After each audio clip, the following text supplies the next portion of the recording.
De esta manera dejamos iniciado este evento y va a comenzar con la charla Ciberseguridad, Consejo para la Prevención, Demostración Práctica del ingeniero Pablo Lázaro, director de investigaciones del ciberdelito del Ministerio de Seguridad de la Nación. Bueno, muchas gracias nuevamente.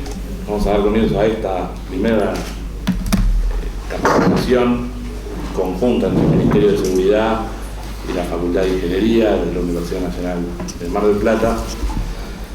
Primera de las que esperamos sean muchas, ya que esto es algo que cambia permanentemente y tenemos que ayornarnos todos los días. Esta primera charla va a ser de concientización. Vamos a trabajar aspectos que tienen que ver con la vida cotidiana en el ciberespacio. Técnicas más comunes, muchas de ellas les parecerán obvias, pero créanme que en pequeñas investigaciones uno ve que los errores más graves o los más importantes se dan en cosas que supuestamente son obvias o simples, como una clave. Y a medida que avancemos la charla hablaremos de temas un poquito más complejos, pero que nuestra idea es que de aquí se lleven 5 conceptos básicos que puedan, les puedo asegurar, puedan complicarle la vida a cualquiera que intente acceder a su información, a cualquiera que intente hackearlos de alguna manera. Dicho esto, me gusta comenzar las charlas con una frase que dijo este señor, que es el ex CEO de Cisco. Cisco es una empresa de routers, diría hoy virtualmente los dueños de Internet. El 80 y pico % del tráfico de Internet a nivel mundial pasa por alguna de las infraestructuras de Cisco, que dijo que existen 2 tipos de organizaciones: aquellas que han sido hackeadas y aquellas que aún no saben que han sido hackeadas. Este mensaje lo que nos dice es que nadie está exento, que toda organización es blanco, que esta cuestión que uno tiene siempre de decir ¿quién me va a espiar a mí? ¿Quién me va a hackear a mí si yo no existo? Está muy por detrás de lo que realmente sucede. Y justamente en esta línea, este otro señor, que es el jefe del Mando Conjunto de Ciberdefensa de España, en una charla mucho más larga dijo que esta es la primera vez en la historia de la humanidad donde el ciudadano es la primera línea de defensa. A diferencia de otras dimensiones, como dicen los militares, mar, tierra, aire, el ciberespacio, que es la 5ª dimensión de conflicto, en esta no están primero los soldados, ni los policías, ni la fuerza aérea, ni una fuerza especial, sino que está justamente el ciudadano, que es quien primero, el ciudadano en general, ¿no?, en sus casas o como empleado en una organización, que es el primer eslabón en una cadena de ataques, donde se puede afirmar por distintos tipos de análisis que hay, distintos trabajos, que el 95%, no el 2, ni el 5, ni el 50, el 95% de los ciberataques efectivos comienzan con un phishing, que vamos a ver un poco más adelante, o sea, con el robo de contraseñas o con el robo de credenciales de los usuarios, que a partir de ahí se escalan en privilegios y se pueden cometer ciberdelitos mucho más complejos, pero siempre comienza por el usuario. Entonces, trabajamos en 2 grandes pilares en ciberseguridad. Uno es el aspecto netamente técnico, que tiene que ver con nosotros, los administradores de redes, de sistemas, programadores y demás, que por supuesto tenemos que tener la última actualización, el último sistema operativo, el último parche, el último driver, el último todo. Pero otro aspecto igualmente fundamental es el usuario. Dicho esto, vamos a comenzar con los 5 tips que les decía, que tienen que ver con distintos aspectos de lo que hace el día a día. El primero es la seguridad en la clave. Como les decía, hay temas, suenan obvios. Bueno, no siempre son tan obvios en lo que hace a seguridad de la clave. ¿Por qué es importante tener una clave segura? No solo por la clave del correo, que ahora vamos a ver que no siempre alcanza a tener una clave por sí sola segura. Entonces imagínense si no solo alcanza a tener una clave segura, si la misma además es insegura. Siempre cuento una anécdota en este punto respecto de las claves, que es, imagínense una casa donde la clave de Wi-Fi es súper fácil de adivinar, por ejemplo 1, 2, 3, 4, 5, 6, que cualquier vecino pueda robarle la clave y usar la internet en su nombre.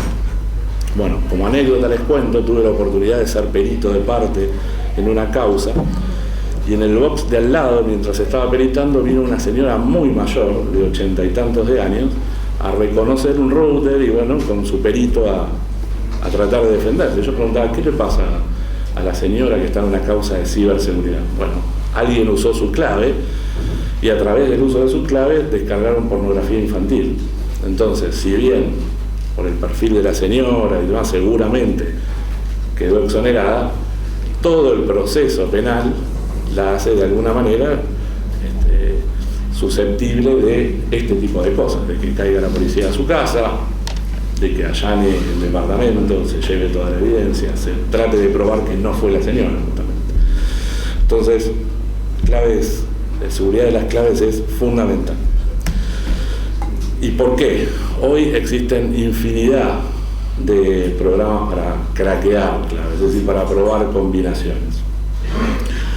Por ejemplo, una clave numérica de 2 o 3 caracteres, se lo voy a mostrar, tarda un programa de lo que se conoce como fuerza bruta, es decir, que intenta posibilidades de clave, pocos segundos en adivinar. Cuanto más compleja es la frase o la clave, fíjense el ejemplo de arriba a la izquierda, que es un número con puntos, así todo, dicen que en un día con un poder de cálculo tradicional se tardaría en adivinarla. Luego, paso al otro extremo, lo que se habla de lo que se conoce como pasfrase, es decir, no un password, sino una clave frase más larga, como por ejemplo San Martín cruzó los Andes. Desde el punto de vista del cálculo actual, se tardaría, según un sitio que ahora les voy a mostrar, 106 trillones de años en adivinar, probando todas las combinaciones. Esto, siempre aclaro, a nivel de cálculo conocido hoy.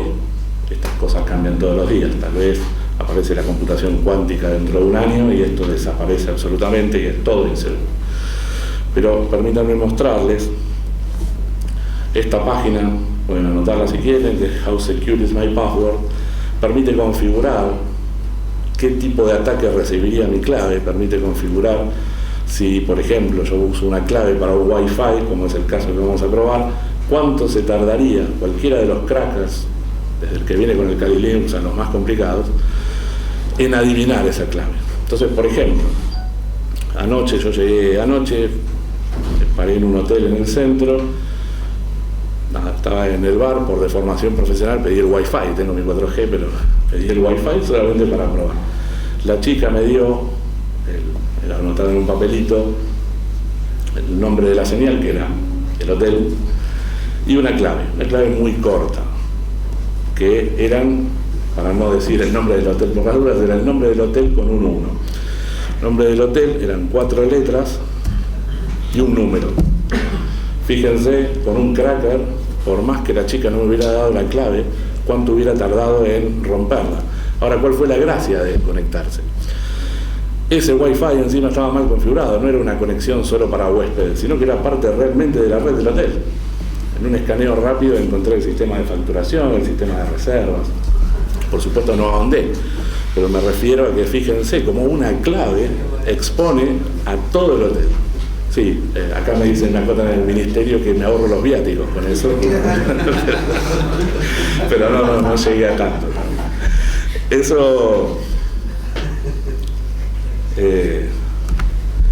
yo siempre les recomiendo tratar de utilizar claves del tipo pasfrase, alfanuméricas en lo posible, pero de mucha longitud, para que el tráfico que genera alguien que está intentando acceder a mi clave, por lo menos me llame la atención, si yo no tengo otros métodos de bloqueo.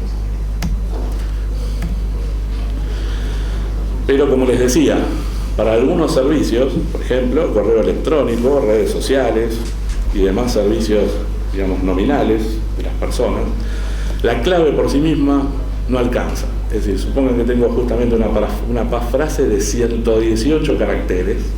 Entonces, como es complicada, la tengo anotada en un papelito. Bueno, si alguien me roba el papelito, la clave no sirve absolutamente para nada. O soy víctima de un phishing, como vamos a ver un poco más adelante. Entonces, para eso existe lo que se llama el doble factor de autentificación. Uno dice que un método de autentificación, sea de correo, de un sistema o de cualquier sistema nominal, es decir, orientado a la persona, es seguro cuando cumple o usa por lo menos dos de estas tres cosas, que son algo que sé, algo que tengo y algo que soy. Algo que sé es una clave, lo que hablábamos recién. Algo que tengo, pues un dispositivo, un token, una tarjeta, cualquier dispositivo físico que asegure que yo, además de la clave, tengo ese otro dispositivo. Y algo que soy, algo biométrico, la huella, el iris, la cara. El ejemplo tradicional que usamos todos los días, súper seguro, pero con claves deficientes, pero lo hace seguro el doble factor de autentificación, es el cajero automático. Es algo que sé, un PIN, y algo que tengo, que es la tarjeta de débito o de crédito. Uno sin el otro no funciona, no sirven para nada. Esto es doble factor de autentificación. ¿Y en qué nos sirve esto en la vida cotidiana? Bueno, la mayoría de los servicios personales, sean Gmail, Hotmail, Yahoo, Facebook, Twitter, Instagram y demás, permiten activar doble factor de autentificación. Y esto, por más que les roben la clave, por más que caigan, sean víctimas de phishing, por más que alguien vea el papelito famoso, si ustedes no tienen, o sea, quien les roba la clave no tiene acceso al segundo factor, que les muestro cuál es, no sirve para nada esa clave. ¿Cuál es el segundo factor de autentificación de estos sistemas tradicionales e distribuidos? El celular. Hay un montón de aplicaciones, hay un montón de servicios, pero yo les voy a mostrar el más sencillo de todo, que es activarlo con mensaje de texto. O sea, ustedes tienen, por ejemplo, este es el ejemplo de Gmail o de Hotmail, Yahoo, son todos iguales. Van a privacidad, activar segundo factor de autentificación. Les pide un número de teléfono, anotan el número de teléfono, eso les envía un mensaje de texto, ese mensaje de texto le da un código, ese código lo ingresan y dice, listo, activado segundo factor de autentificación. ¿Qué sucede a partir de ese momento? Cada vez que se conectan en un dispositivo nuevo, en una computadora del trabajo o en sus casas, durante 30 días no se los vuelve a pedir, pero la primera vez que se conectan, además de poner su usuario y su clave tradicionalmente, les va a mandar un mensaje de texto con un código, por supuesto, siempre distinto. Entonces, supongan que les roban la clave, supongan que dejan ese papelito anotado, el atacante pone su usuario y su contraseña, a ustedes primero les va a llegar un mensaje de texto que si ellos no tienen ese mensaje de texto, no sirvió para nada a todos los demás. Es súper sencillo, como les decía, hay aplicaciones como el Google Authenticator y otras. Este es el más sencillo de todos, mensaje de texto, y les aseguro que le complican la vida a cualquier atacante. Phishing. Phishing o suplantación de identidad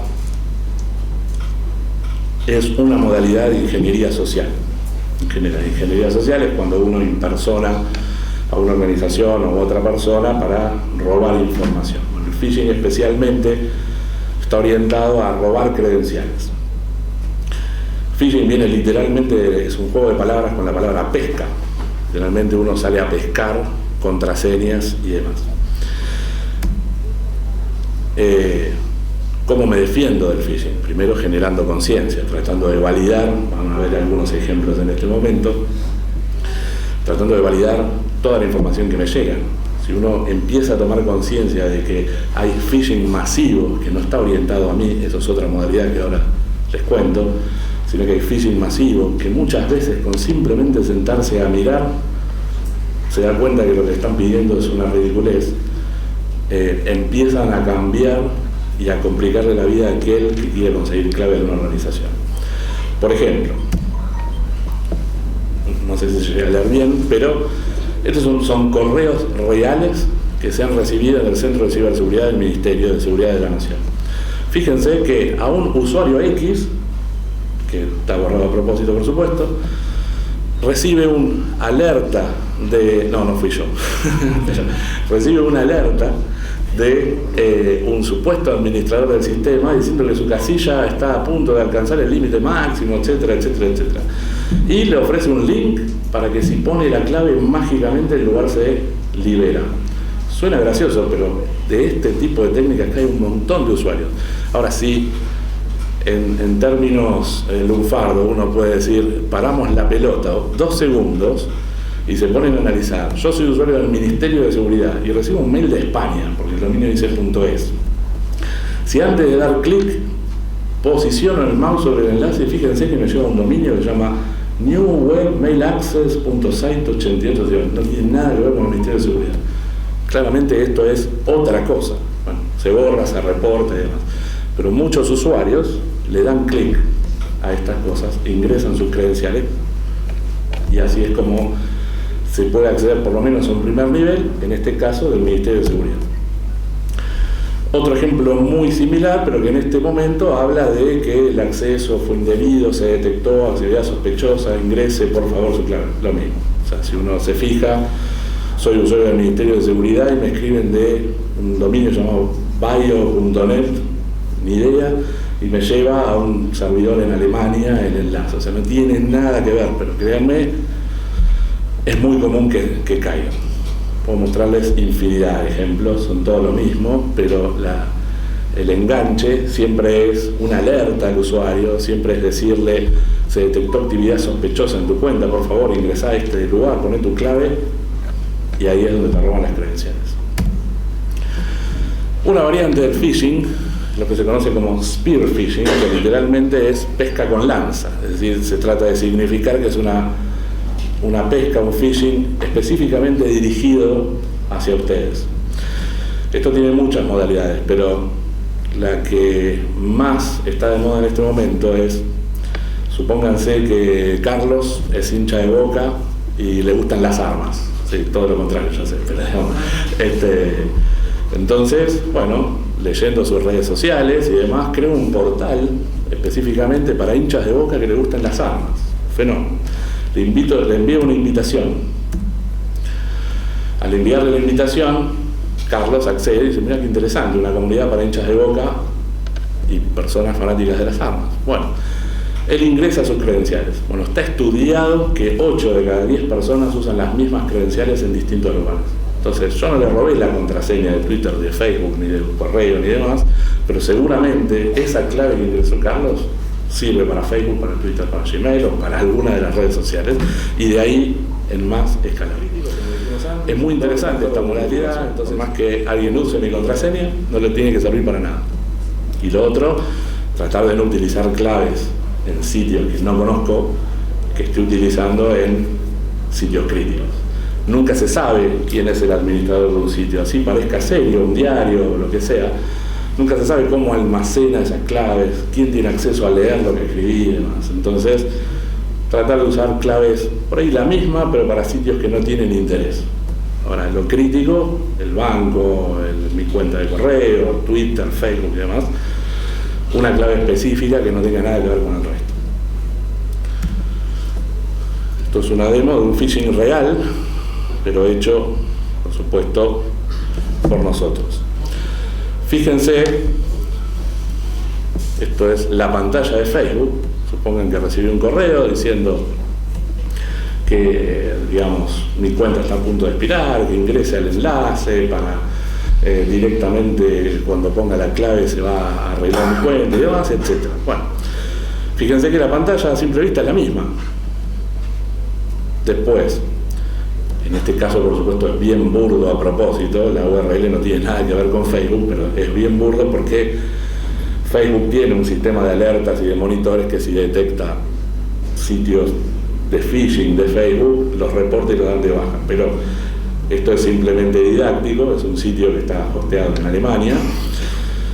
Pero lo que quiero significar con esto es que imaginen que aquí, por supuesto, diría algo muy parecido a Facebook, y está el famoso candadito. Candadito lo único que está marcando en este momento es que hay una conexión cifrada entre el cliente, es decir, el navegador, y el servidor al que estoy accediendo, en este caso el servidor de Alemania. ¿Por qué recalco esto? Porque desde que somos chicos se nos inculca que si el candadito está verde estamos bien y si está rojo estamos mal. Bueno, eso es una verdad a medias. Candadito a rojo lo que significa que la conexión no está cifrada o que el certificado de cifrado está expirado. Candadito verde significa que la conexión está encriptada, pero no quiere decir que esté accediendo a donde realmente yo quiero acceder. hay que tener mucho cuidado con eso. Pero bueno, fíjense, este es un sitio real, como les decía, vamos a tener prueba 10:11, inicio de sesión. Ups. Pero fíjense, bueno, me dice que me lo bajaron hace un ratito, pero este era un sitio, ahora vamos de vuelta, espera. Bueno, duran poco últimamente los sitios de phishing porque los detectan lo cual es bueno para la comunidad. Cuestión es que fíjense lo fácil que era crear un sitio falso. Lo probamos a las 9 de la mañana y andamos, pero bueno, vean cómo es esto. Lo fácil que es crear un sitio falso e engañar al usuario que ponga sus credenciales, y de ahí en más alguien tomó las mismas y se pueden utilizar para esa red social en particular, pero como les decía, como esas mismas claves seguramente las estamos utilizando en otro lado, de ahí pueden escalar otros servicios. Esto con doble factor de autentificación no servía para nada. Me tomaron la clave, cuando la usen a mí me va a llegar un mensaje de texto, que por supuesto no lo doy, y el usuario no puede ingresar. Otro tip, otro vector de conciencia es el malware en general. Los que tenemos un poco más de años en sistemas en general, éramos felices antes porque hablábamos solamente de virus. Hoy virus es una gama más de todo el malware. Tenés gusanos, adware, spyware, cryptolockers, troyanos. Por ahí si nos ponemos a discutir filosóficamente podemos seguir hablando de virus en general, pero bueno, hoy es toda una gran familia de malware. ¿Y qué es un virus, un spyware? En definitiva es un programa, no es nada biológico, no es nada, suena gracioso, pero créanme que no es algo que se contagia simplemente por tener la computadora cerca de otra, salvo que la otra columna que les decía, que es la parte técnica, no tenga suficientemente actualizadas ni la red, ni el sistema operativo, ni los servidores en demás. ¿Cómo se mitiga el tema del malware en general? Teniendo un buen antivirus, pago o gratuitos, hay gratuitos muy buenos, pero siempre actualizado, teniendo las últimas actualizaciones del sistema operativo. Esto es fundamental, por más antivirus que tengan. Muchos gusanos o muchos spyware en general explotan vulnerabilidades del sistema operativo. Sin ir más lejos, el último gran tema que sufrió la humanidad en general con malware fue el WannaCry, que fue masivo, arrancó en Europa y terminó en Sudamérica y se afectaron cientos de miles de computadoras. Se pudo haber evitado porque en realidad ese spyware, pues ese gusano en este caso, explotaba una vulnerabilidad ya conocida meses antes del Windows. Microsoft emitió un parche diciendo esto es un error conocido, por favor actualicen y solucionenlo.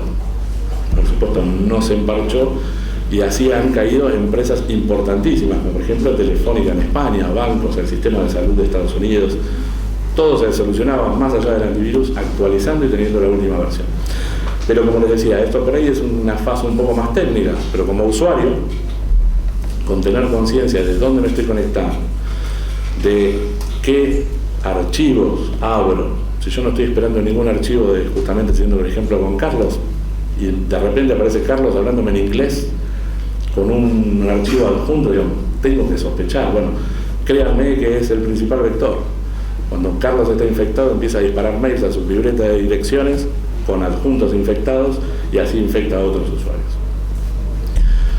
Teniendo antivirus, teniendo la última actualización y, como decía al principio, teniendo conciencia, es muy difícil que uno se infecte. Y nos vamos acercando a temas, digamos, no más complicados, pero sí más elaborados, que tienen que ver con la seguridad de dispositivos móviles. Hoy todos utilizamos distintas modalidades de móviles, desde el celular a una tablet, a handheld, los un poco más viejos, y sin ir más lejos, no. Todas son computadoras y por lo tanto tienen su sistema operativo y pueden ser desde infectadas con malware, ser víctimas de distintos tipos de abusos, de distintas modalidades del ciberdelito, pero la mayoría de ellas, sobre todo con los grandes proveedores como Android, para la gran parte de la comunidad celular, y iPhone, que tienen sus sitios de descarga de aplicaciones bastante seguros, se solucionan también generando conciencia. ¿Por qué decimos esto? Uno tiene, por ejemplo, en el caso del celular, acceso a la vida de la persona. Así como está la caja negra cuando se cae un avión, el celular hoy podemos afirmar que es la caja negra de los humanos. Esto es así, digamos, cuando hay un accidente y uno hace una forencia de un celular, que después seguramente algo hablarán en charlas posteriores.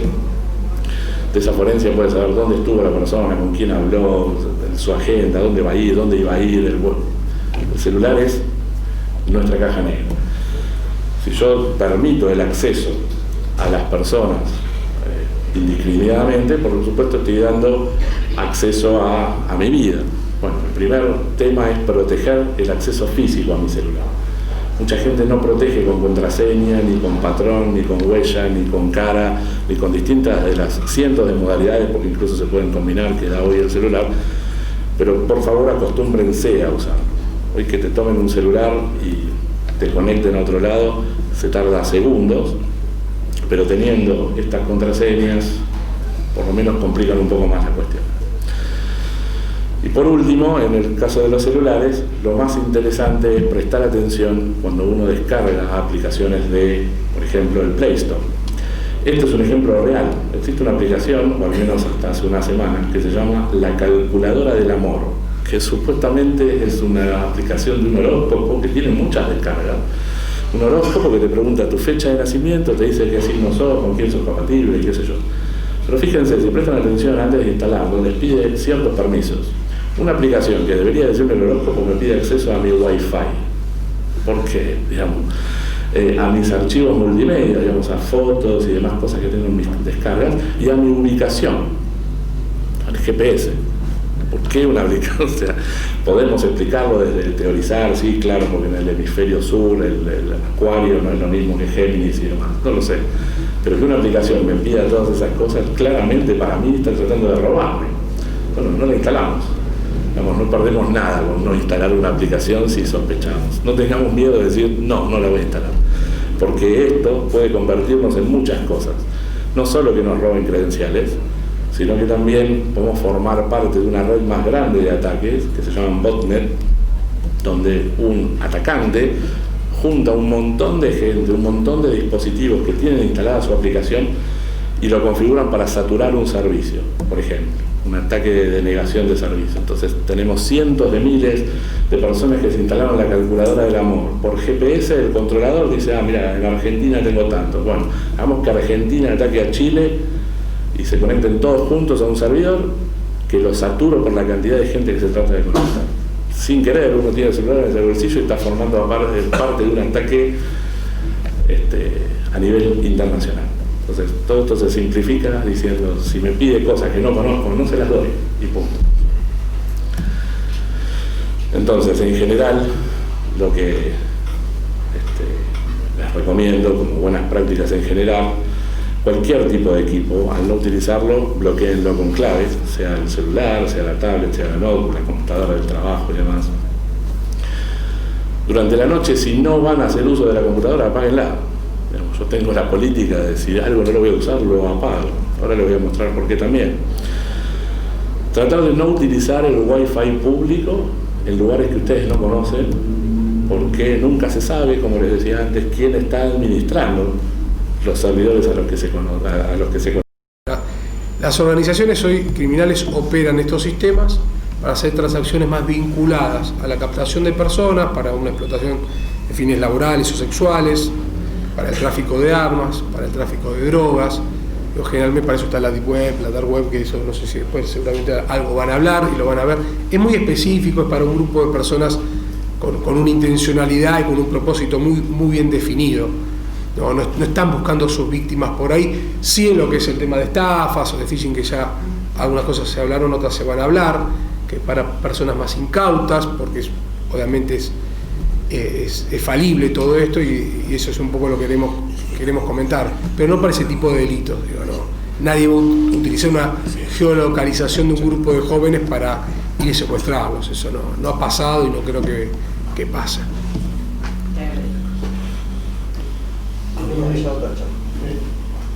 ¿Qué tal? Buenos días. Buen día. Quedó referencia la idea de un doble factor que tocaba Pablo al principio de la charla, que implica darle al último mecanismo el teléfono móvil particularmente.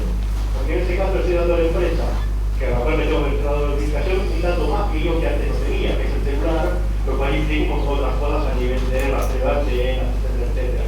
Y me acordaba de Benjamin Franklin cuando decía que la persona que cambia seguridad por privacidad no merece ninguna de las dos cosas. Él lo decía hace más de 100 años para todos los gobiernos. Hoy hay empresas que son del tamaño más grande que los gobiernos de esa época, ¿cierto? ¿Cómo conciliamos nuestra privacidad con la seguridad y quién vigila lo que nos vigila en llegado el caso? Bueno, gracias por la pregunta sencilla. Terminó la jornada acá. No, bueno, es la gran discusión del momento, digamos. Hoy la mayoría de los privados, o sea, una telefónica, un proveedor de internet, Google, Facebook o Gmail, tienen muchísima más información que el gobierno. Esto es así. O sea, respecto de darle el teléfono, recuerden que yo les decía, hay un montón de otras maneras, hay una aplicación, hay tokens, hay otras maneras, esta es la más sencilla. Pero justamente con Google, darle el teléfono es el número de teléfono, es lo que menos, de donde menos te van a sacar información. Fíjate que si tenés el GPS prendido con el Google Cards, te recuerda hasta cuándo va a salir tu vuelo. Es decir, ¿cuándo le dije que iba a salir mi vuelo? Porque recibiste un mail con el check-in y te avisa, mirá, está el vuelo demorado, andá saliendo al aeropuerto. Saben más que nosotros mismos de esas cosas.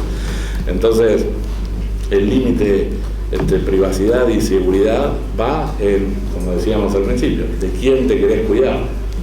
Digamos, si yo lo que no quiero es justamente que me roben información para digamos, afectar mis bienes, para que sepan no mis movimientos, sino información sensible, como la información de los hijos o temas laborales que tienen que ver por ahí con secreto profesional y otras cuestiones. Bueno, de ahí uno apela a estos medios como el segundo factor de autentificación, no para que no lo tenga la empresa, porque Google lo tiene igual, digamos, sino para cuidarse de justamente los locales o remotos que puedan llegar a hacer algo con la información en sí. Pero el caso de Facebook recientemente nos plantea una gran dualidad y hasta diría, no con cierta ironía, pero más o menos cierta hipocresía, el caso de Google, de Cambridge Analytica, que está en los medios. ¿Por qué? Porque Facebook, si uno lee, todos le damos OK y creamos la cuenta, pero si uno lee el disclaimer, o sea, desde el momento cero, Facebook te dice, mirá que yo voy a usar tu información y la voy a explotar comercialmente. Lo dice claramente, te dice todos tus likes, todos tus shares, todo tu historial de navegación, lo voy a poner a disposición para que te vendan lo que se llama publicidad basada en contexto. Está súper claro y súper escrito. ¿Qué pasó con Cambridge Analytica? Es que, bueno, accedieron a mucha más información de forma masiva de lo que debería obtener cualquier proveedor de Facebook. Pero el problema de fondo ahí ni siquiera es Facebook, como digo, siempre fue súper blanqueado el tema, sino que, no sé si recuerdan, pero el gran juicio a Cambridge Analytica es porque hubo un boom de noticias falsas donde afectaban la campaña Hillary-Trump. Por ejemplo, si uno era, en Estados Unidos tienen todo un tema con la legalidad de las armas, si uno era un partidario de Hillary, pero fanático de las armas, de la IRS, por ejemplo, ¿cómo era? Y bueno, NRA, exactamente, del NRA, te apareció una falsa noticia diciendo que Hillary va a vetar tal enmienda que es la que permite que Estados Unidos, cualquier ciudadano de Estados Unidos. Ahora, eso impacta negativamente en la psicología y es lo que dicen, está por probarse, torció cierta porción de la población votante. Ahora, el problema de fondo ahí no es Facebook, es que la gente no tiene pensamiento crítico. Entonces ya va mucho más allá de sentar a Zuckerberg en el banquillo de los acusados y decirle por qué diste la información. Si a mí me plantean en un diario que no conozco a decirme Rodrigo Bonini va a disolver el Ministerio de Seguridad, mínimamente averiguo por otro lado, digamos, o sea, no. Pero bueno, por eso decía, hay cierta hipocresía en ese tema también. Lo sientan a Zuckerberg, que siempre no lo defiendo ni un segundo a Zuckerberg, que claro, pero digo, que siempre te dijo que iba a hacer eso, cuando el real problema de fondo es otro, ¿no? Y hay un punto básico, pero entiendo yo que es fundamental, que muchas veces somos nosotros mismos los que brindamos la información. Hoy a través de las redes, del Instagram, del Facebook, estamos contando nuestra vida, la vida de nuestros familiares, la vida de nuestros hijos, y la exponemos, y quedan ahí, abiertas. Que en términos de investigación a veces es muy positivo porque nos ayuda a desmantelar organizaciones criminales, pero en términos de seguridad personal es un problema. Por eso hay que tener cuidado qué información subimos. Uno no sabe, pero quizás, o no tiene conciencia, pero saca una foto en el primer día de clase de su hija, enfrente al colegio, con el escudo del colegio, y bueno, ya cualquier persona que quiera hacer un daño, ya sabe que tu hija va a ese colegio, o porque está la fachada del colegio con el nombre, o está el escudo en su blazer, y esto es así, todo el tiempo contamos nuestros cumpleaños, contamos a nuestros hijos cómo se llaman y dónde van a jugar, a qué clubes van, y que salió campeón con el club tal, y ponemos las fechas, y hay mucha información dando vuelta que es obviamente potencial para esta gente que quiere hacer daño. A veces somos nosotros la fuente más nutrida y más abierta de información para que se ejecuten distintos delitos. Así que también hay un autocontrol y hay una autopreservación de información que tenemos que hacer nosotros como ejercicio para adentro, ¿no? ¿Otra pregunta? ¿Sí? Hola. Sí. Mirá, respecto no solamente al tema de Facebook, que quedó claro que es algo nuestro, ¿no? Si aceptamos los términos de uso, de la misma manera que con una cuenta de Gmail, yo mando información por ese medio, quedó, bueno, sujeto al uso que le dé la empresa de esa información. Pero en el caso de empresas que son, volviendo al caso que comentábamos hoy, el virus que hackeó a un montón de máquinas telefónicas tanto en España como en Argentina. Yo tengo un conocido que trabaja en Telefónica y más o menos me contaba cómo era el tema. El problema, tuvieron acá en Argentina 400 equipos PC detenidos en Buenos Aires porque eran máquinas con Windows XP, a las cuales no se les podía hacer la actualización del sistema operativo para evitar el virus. En ese caso, ustedes como ministerio, me refiero a la parte de responsabilidad, porque yo, por más que no use Facebook, nada, salgo por el proveedor de Telefónica, y Telefónica por irresponsabilidad, por no querer enfrentar un gasto comercial de actualización de software o de hardware, hace algo, o sea, omite algo, y con esa omisión las máquinas quedan vulnerables y me afectan a mí como cliente que estoy usando ese canal que es el retorno no seguro. Tengo una empresa, estoy haciendo una transacción, estoy teniendo un vínculo familiar o lo que sea, y soy perjudicado. ¿Qué responsabilidad tienen ustedes que están en el ministerio? ¿Qué responsabilidad se le asigna a la empresa, en este caso Telefónica, cuando un particular se ve perjudicado? Porque ellos normalmente se lavan las manos, dicen, sí, tenemos que problemas, se dejan sin servicio 10 días. O sea, ¿está contemplado alguna sanción cuando las empresas son tan irresponsables de tener, como por ejemplo esto, desactualizados los equipos y después te regalaste la vertidura, viste, como, ay, qué pobrecito nosotros que nos comimos un virus, pero en realidad es por culpa de ellos, de no hacer la actualización, que a veces uno se desespera en el trabajo diario por tener todo actualizado para no exponer a las instituciones. Te vas a convertir en defensa del consumidor ahora. Sí, claro. No soy defensor de las empresas particularmente, pero ni defensa del consumidor, como me decían acá, pero Es una muy buena pregunta, porque el Estado Nacional creó el año pasado el Comité Nacional de Ciberseguridad, que lo conforman mayoritariamente el Ministerio de Modernización, el Ministerio de Defensa y nosotros, el Ministerio de Seguridad. Una de las grandes temáticas es el privado, que cuando hablas de Comisión Nacional de Ciberseguridad, claramente tenés que salir a defender lo que se conocen como las infraestructuras críticas de la nación, que son las famosas 8 que sacó Bill Clinton allá en los principios de los 2000, que son las comunicaciones, las finanzas, los caminos, o sea, en el sentido de, ¿cómo es por caminos, agua, gas. Eso en Argentina, el 90% diría, está en manos privadas. Sin ir más lejos del ejemplo que diste, una de las telefónicas, que es Telefónica de Argentina, tiene gran parte del servicio. Hoy la única manera de accionar desde el Estado contra estos privados es a través de los distintos entes reguladores. Todas las empresas públicas, o sea, las de servicios públicos, que tienen una infraestructura crítica asociada, como las comunicaciones y el agua, tienen de parte del Estado un ente regulador. Las financieras, el Banco Central, la electricidad, el ENRE, el gas, el Energas, y la telefónica, la ENACOM. Hoy la ENACOM está sentada en el Comité Nacional de Ciberseguridad, pero está resolviendo justamente, por ahí este caso es el más sencillo, Telefónica, pero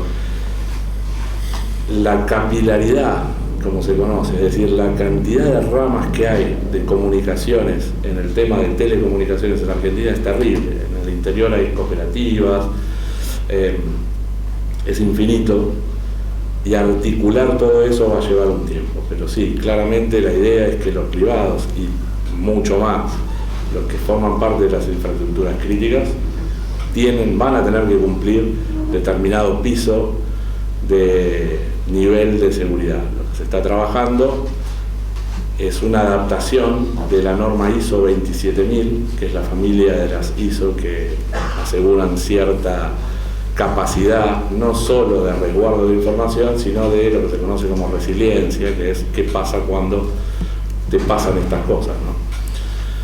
Independientemente de, como bien decía Carlos Rico, con Linux eso no les hubiera pasado. Pero no sé si contesté. Sí, y eso fue como uno de los grandes desafíos que tuvimos en nuestra gestión a través del Ministerio de Seguridad de la Nación, que era sentar, primero identificar a todos los actores que entendíamos iban a ser nuestros aliados estratégicos en una complejidad tan grande como el cibercrimen, con todas las aristas y las capas que comentaba Pablo, que son realmente complejas, y con la diversidad y los desequilibrios económicos de capacitación y incluso territoriales que tiene nuestro país, ¿no?, tan extenso. Y logramos sentarlos. Tenemos que sentar al sector privado, al Estado, con todas las reparticiones que tienen injerencia en la materia, a distintos ministerios, como por ejemplo Educación. Para nosotros ustedes son un vector fundamental en todo esto, por la capacitación que tienen, por la edad que tienen, que son la generación que está más presente en esta temática, con lo cual, digo, no es menor haberlo sentado, y tenemos problemas cotidianos con el sector privado, tratando de hacerles tomar conciencia con una visión de política criminal que ellos no entienden, porque lógicamente son empresarios y digamos que su ecuación primaria es la económica, facturar cada día más. Y nos ha traído algunas complicaciones en términos de investigaciones, tanto como comentaba recién la señora, para tomar ciertas llamadas, ciertos números, en caso de secuestro, de narcotráfico, que la inmediatez es lo que te resuelve la vida o la muerte de una persona. Lograr que tomen ese tipo de conciencia no es menor, de nuevo porque tenemos objetivos diferentes.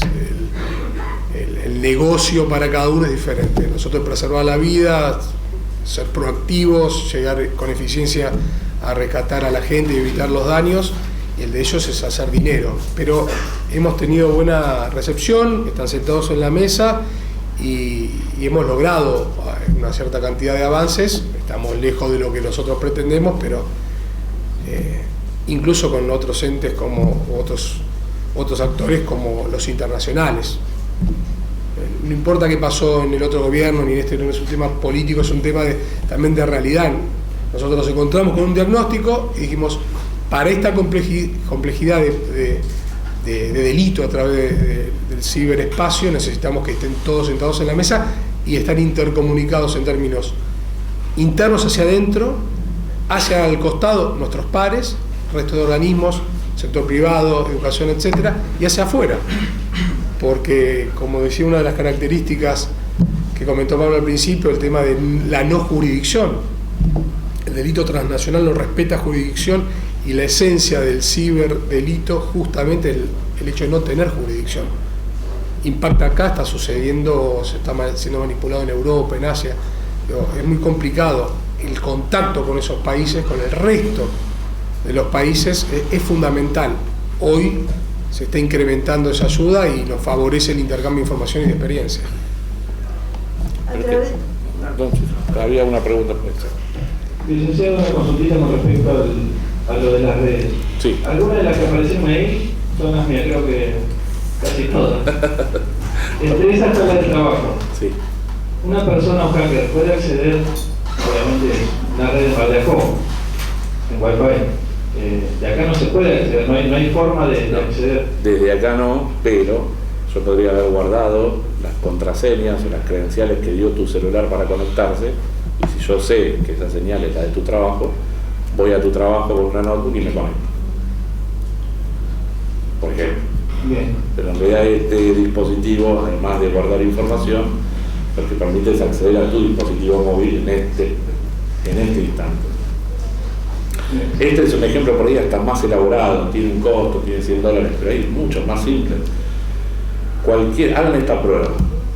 Un salón con gente promedio de esta edad, vayan y digan, che, hay wifi abierto, ¿no? Saben que todo el mundo saca el celular y se trata de conectar. Bueno, agarren una notebook cualquiera, generen una señal. No, es verdad, perdón. Pero digo, creen una señal llamada Wi-Fi gratis. McDonald's gratis, McDonald's claro, van a ver cómo se satura de gente que intenta conectarse, se desespera. sin darse cuenta. Estaba relacionando lo que decías con lo del ciudadano común, por abajo, porque yo trabajo en esa comisaría. Bien. A esa comisaría por mail llegan las órdenes de allanamiento, directamente de los emails de los fiscales, los jueces de garantía, y así lo determinó. Exactamente, y fíjate qué vulnerable es uno que Y sigue. yo soy el último escalón, el que hace el allanamiento. Bueno, Pero está todo conectado. exactamente, o sea, yo impersonándote, o sea, haciéndome pasar por vos, si esto hubiera estado en modo de captar emails o tratar de conseguir tus cuentas y demás, podría haber accedido. Es decir, si vos fueras un blanco de inteligencia, yo te hubiera seguido a vos y no que hubiera aprendido esto, hubiera tenido mucha más información. Porque allá llega todo por email, todo el allanamiento, todo llega por mail, con mucha distancia. Exactamente. O sea, fíjate que a veces por un clic, que es prender o apagar el wifi, como uno compromete toda una cadena sin saberlo, ¿no? Por eso el impacto que buscamos es ese al mostrar las señales de las casas o de los trabajos, porque es muy sencillo hoy tomar el wifi de una persona. El wifi es un protocolo malo, es inseguro, digamos, está pensado para asumir que el que se conecta es quien dice ser, así fue diseñado. Por eso después hay parches y hay otros métodos de conexión a Wi-Fi. Uno súper sencillo también, es fácil de romper, pero que yo habilito al Wi-Fi por dispositivo, no a todo el mundo, sino yo habilito que se conecte fulano, mengano. Pero eso es seguridad del servidor. Del lado del cliente hay otro tipo de parches, pero tendrías que bajar un software específico, digamos. El protocolo de por sí es malo. Muchas gracias. ¿Hay otra pregunta? Sí, acá. Sí, yo quería consultar sobre ICANN, el gobierno llamado. Quería preguntar sobre ICANN, el gobierno mundial de Internet, donde se reúnen usuarios, países y las empresas, si se trata de este tipo de problemática y se analiza porque evidentemente es un problema global. Claro. Si se apunta a alguna solución global desde ese sector. Bueno, ICANN cuento en general por las dudas, es el gran administrador de dominios. ISOC es un poco el que se junta a debatir el futuro de Internet. Pero ICANN es el que administra los registradores. O sea, uno quiere registrar un .com, un .net o un .ru y va a un registrador. Por ejemplo, no sé, net, porque hay un montón. Él es el que regula a esos dominios, entre otras cosas, y es el que asigna originalmente los dominios de primer nivel. En el caso de Argentina, el .ar, que se le delegó al NIC Argentina, en realidad está delegado por el ICANN, que es el consorcio de Internet que administra los dominios. Que es totalmente distinto a quien administra las direcciones IP, que es la forma física en la que se conectan. Tienen una influencia, pero es totalmente distinto. El registro de nombres da un montón de información en las investigaciones. Entonces, ICANN es un gran aliado en esto. Por ejemplo, sitios de phishing. Hace poco tuvimos un caso súper concreto de una telefónica donde estuvieron varios meses recibiendo distintos mails para que sus clientes hagan compras. Bueno, con gente de ICANN, que era un .com afuera, en horas fue pedido que se preserve la evidencia, es decir, saber quién fue víctima para eventualmente llamarlo y demás, y se eliminó el dominio. Entonces ICANN es un gran aliado en esto, sí, claro. Entonces también uno puede pedirle que sancione al registrador si él comete muchos de estos ilícitos, digamos, permite este tipo de acciones en sus servidores. Uno puede trabajar con ICANN a decir, mira, el registrador no cumple las buenas prácticas, no estamos monitoreando que pasen estas cosas. Sí, ICANN está trabajando fuertemente. Gracias. Bueno, yo quería preguntar una cosa más puntual. Por ejemplo, ayer mismo me llegó un mail a Gmail diciendo hemos bloqueado un inicio de sesión de China con tu contraseña. Es decir, hay en los mails, no sé si todas las empresas tendrán esto, hay un factor de seguridad más extra que será por IP o por ubicación geográfica, es decir, está intentando entrar de China y él vive en Argentina, lo bloqueamos. Una cosa así.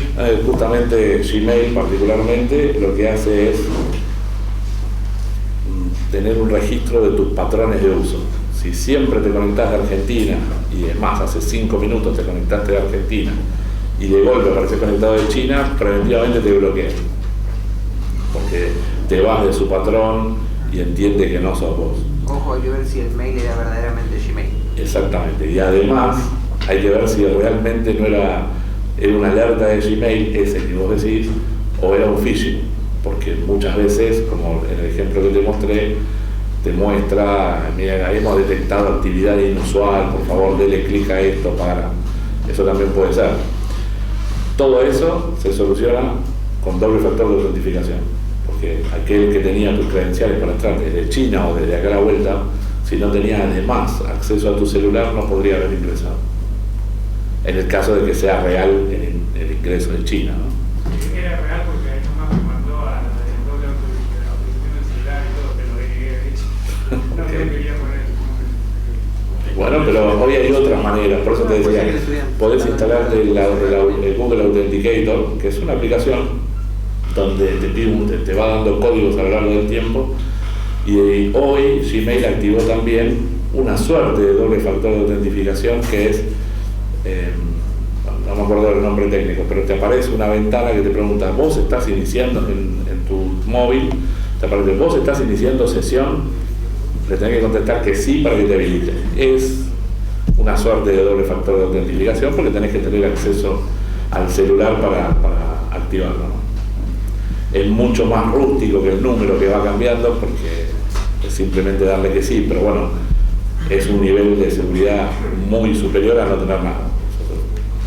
Incluso te obliga a que desbloquees el celular, te tira una serie de números en el celular y vos tenés que entrar desde la computadora y poner uno de los números que te está diciendo. Sí, aumentó bastante en seguridad. Y Pablo yo decía que igualmente hay que ver la página que te llevó a que supuestamente Sí, es lo que decía él, sí. si realmente es una página de Gmail o algo armado también para que también llegue de nuevo del celular. Sí, por eso es lo que le decíamos recién con Víctor Chanenko, y él no decía que sí, que era una página de Gmail.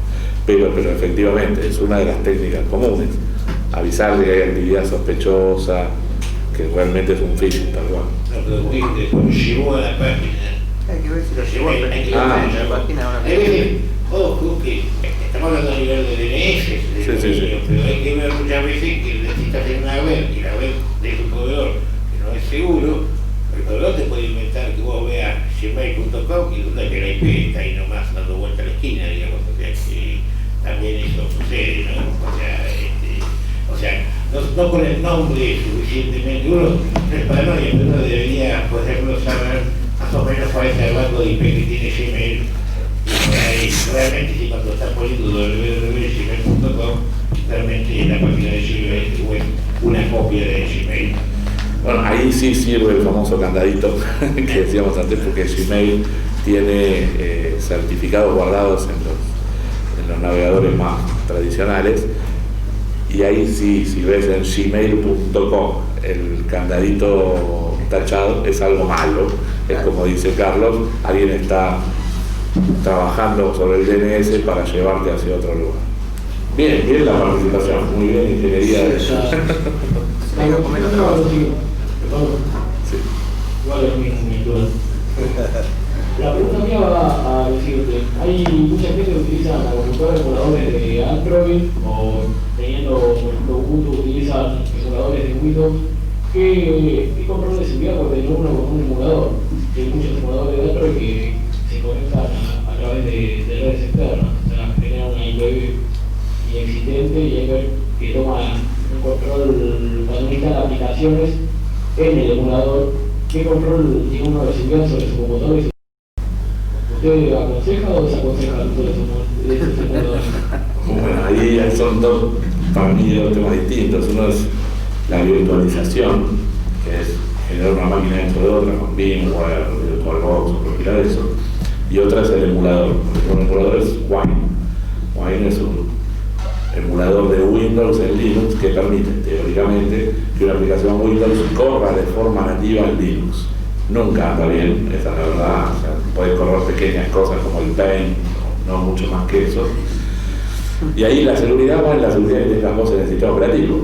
O sea, si tu Linux, por ejemplo, tiene ese Linux prendido y no permite exploits y demás, me pongo técnico, pero porque es la manera de responder, porque si alguien no entiende, me avisa.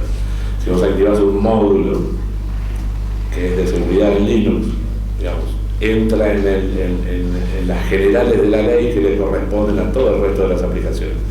Y el VMware es como si tuvieras otra computadora. O sea, dentro del VMware vos podés instalar otro sistema operativo totalmente distinto, y va en la seguridad que le pongas a ese sistema operativo, que tenga los últimos parches y demás.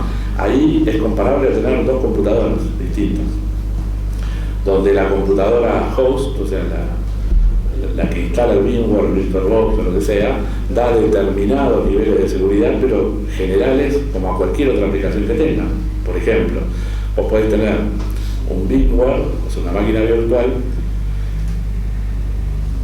con algunos trucos, por ejemplo el fake net, que le hace creer al VMware que está conectado a internet, y ves el comportamiento o qué quisiera hacer la aplicación que estás tratando de ejecutar.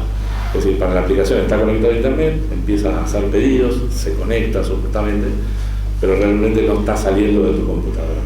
Pero eso es en el caso de que vos quieras probar la seguridad o hacer lo que llamamos un sandbox para probar malware, por ejemplo. Pero en general, si hablamos en líneas generales, emulador le corresponden las generales de la ley de lo que tengas para el resto de las aplicaciones en ese sistema operativo.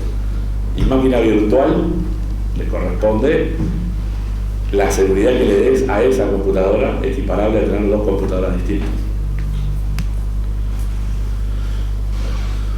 ¿Alguna otra pregunta?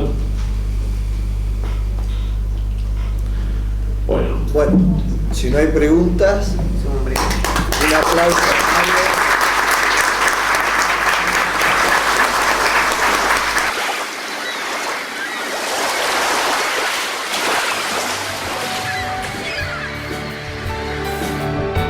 es una realización de Patios Producciones, Mar del Plata, Argentina.